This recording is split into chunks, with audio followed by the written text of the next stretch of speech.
For this young mother, giving birth in this shack has been traumatic. With no water and no electricity to call for an ambulance, trying to get help was a nightmare. We called one of our neighbors who has a car to take me to the hospital.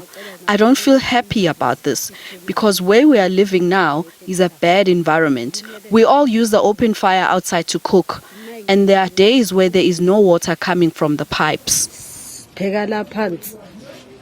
For the more than 300 families who were displaced in this area of Denver, life has been even harder.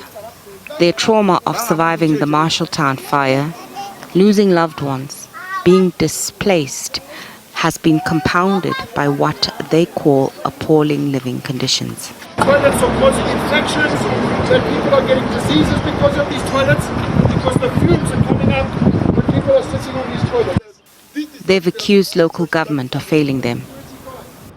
Indeed, we've placed them in a temporary area. We are having specific challenges within that area. Our Human Settlements Department is working very closely with them on a day-to-day basis.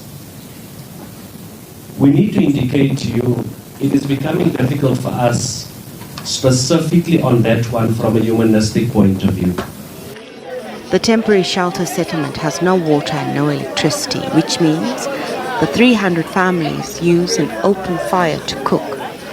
The lack of security and open waste add to further harming their health.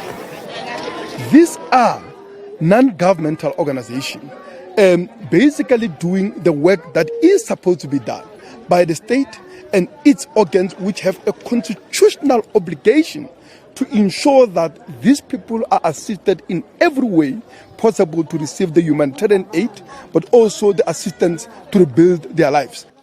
The city manager admits they had to deal with some compliance issues with Joburg Water. City Power will be on site very soon as well. Joburg Water, we've ensured that we're starting to comply, Executive Mayor, with the standpipes and the ratio within that area.